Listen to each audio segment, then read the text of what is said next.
In the fast-moving world of global technology, a new kind of race has begun, one that does not take place on battlefields or trading floors, but deep inside data centers, energy grids, and the minds of the world's most powerful leaders. This is the AI race, a competition for computational dominance, energy security, and technological influence that could determine which nations shape the next century. And standing at the crossroads of this transformation is U.S. Energy Secretary Chris Wright, a man who has spent years studying how energy decisions form the backbone of national power. As he steps forward to discuss the stakes of this era, he explains that artificial intelligence is not merely a set of tools, it is a new form of capability that demands enormous electricity, unstoppable innovation, and an unshakable vision for the future. According to Chris Wright, the countries that control the energy supply and computational infrastructure behind AI will also command the strategic, economic, and defense advantages that come with it. He warns that the world is entering a moment where data is as valuable as oil once was, and supercomputers are becoming the new engines of national strength. Every model trained, every algorithm deployed, and every dataset analyzed requires tremendous power, making energy policy a decisive factor in determining who wins the AI era. In this rapidly shifting landscape, Wright emphasizes that a nation's ability to generate affordable, reliable, and long-term energy sources will ultimately decide whether it leads innovation or falls behind. Wright details how artificial intelligence is reshaping global power in ways that many people haven't yet realized. While politicians and media outlets focus on new apps, robotics, or automated customer service, the real transformation is happening behind the scenes. AI systems require computing hardware so massive that entire power plants must support them. Nations are not competing only in software, they are competing in building the world's largest data centers, securing rare minerals, constructing high-efficiency grids, and designing chips capable of trillions of calculations per second. Wright explains that these infrastructures are the new factories of the century, producing intelligence rather than steel. And with that intelligence comes influence, economic forecasting, military simulations, climate analytics, pharmaceutical breakthroughs, and even political strategies are now driven by AI models. He further warns that countries relying on outdated energy systems will face economic bottlenecks, national security threats, and technological stagnation.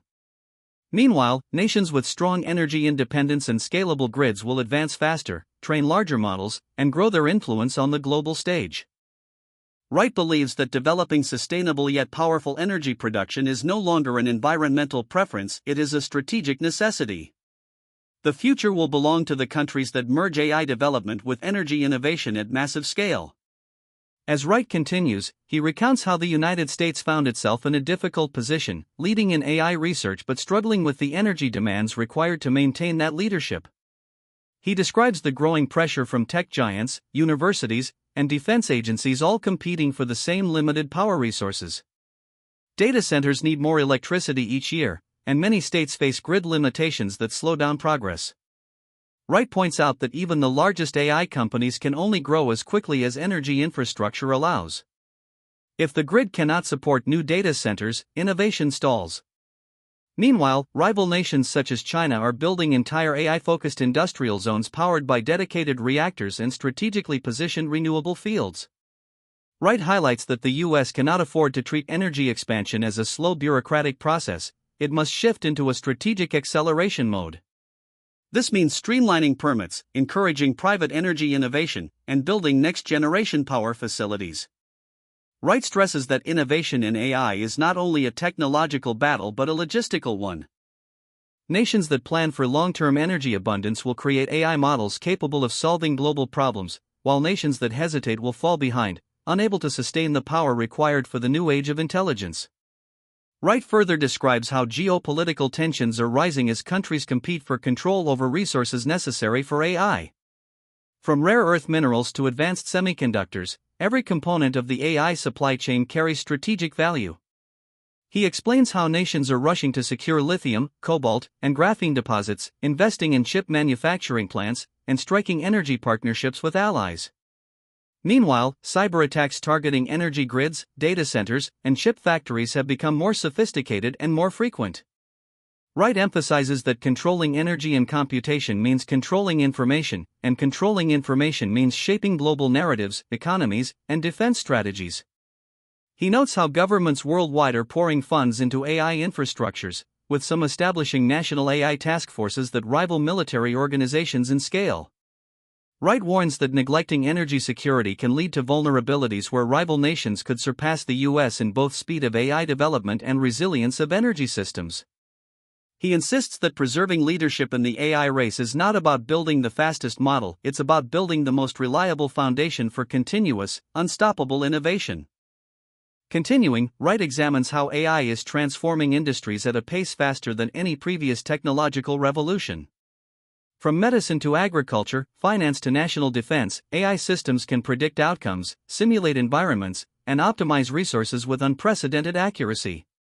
Wright explains that this power could redefine global economic structures, making nations with advanced AI the central hubs of innovation and investment.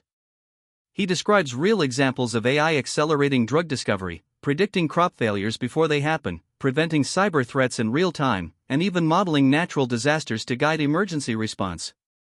But he also stresses that speed comes at a cost. Each advanced model consumes more power than the last, requiring nations to rethink energy generation at a foundational level.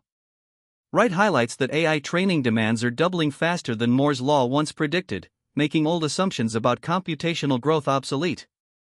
He states that only countries with strong grid redundancy, nuclear investments, and large-scale renewable networks will keep up. Without such systems, AI revolutions could stall under power shortages, throttle data center expansions, and unreliable grid performance. In Wright's words, AI potential is unlimited, but only if the electricity behind it is too. Wright then turns toward the political consequences of the AI race. He warns that governments must understand the implications of an intelligence-driven global economy, where the nations that compute the fastest will govern the slowest. He explains that policymaking, economic forecasting, and even international diplomacy could soon rely on AI-generated insights. Nations without advanced capabilities will depend on countries that have them, creating a new hierarchy of technological dependence. Wright emphasizes that decisions made today, energy policies, tech regulations, infrastructure investments, will shape power dynamics for decades. He criticizes leaders who underestimate the energy implications of AI adoption, arguing that without favorable energy prices and reliable supply, AI systems cannot scale. He calls for bipartisan cooperation on energy reform, urging that the AI race should transcend political divides because the consequences of losing are too great. Wright highlights examples of nations that took early steps in energy modernization and are now poised to become competitive AI superpowers. Meanwhile, those stuck in policy gridlock risk fading into technological irrelevance. Wright explains how the private sector is both boosting and burdening the AI race. Tech giants like Google, Microsoft, Nvidia, and OpenAI aggressively push the boundaries of what AI can do, but their hunger for energy strains national resources. Wright recounts meetings where companies request entire power plants' worth of energy for upcoming model deployments. He describes how innovation will soon require partnerships between tech companies, energy providers, and government agencies to build the infrastructure capable of supporting a fully AI-integrated society. Wright believes that AI companies should also invest in energy development, acknowledging that their future relies on sustainable, scalable solutions. He envisions a world where data centers operate near massive solar farms, nuclear stations, or geothermal hubs, forming AI energy ecosystems that support national security and economic growth. Wright's message is clear: AI and energy are no longer separate industries, they are a shared ecosystem. In his final message, Wright emphasizes that the AI race is not just about competition, it is about responsibility. He explains that while AI brings unprecedented opportunities, it also brings moral, social, and security challenges. Nations leading in AI must ensure ethical development, prevent misuse, and guarantee that AI benefits society rather than divides it. Wright ends by asserting that the future of global power will depend on decisions made today, investments in energy independence, innovation, and technological resilience. He warns that losing momentum now would mean surrendering influence for generations. But if nations rise to the challenge, building reliable grids, encouraging energy innovation, and fostering global cooperation, they can lead the world into a new era of human progress. According to Wright, the AI race is not a race to build smarter machines, it is a race to build stronger foundations. And the future of power will belong to those who understand that in the age of artificial intelligence, energy is not just fuel, it is destiny.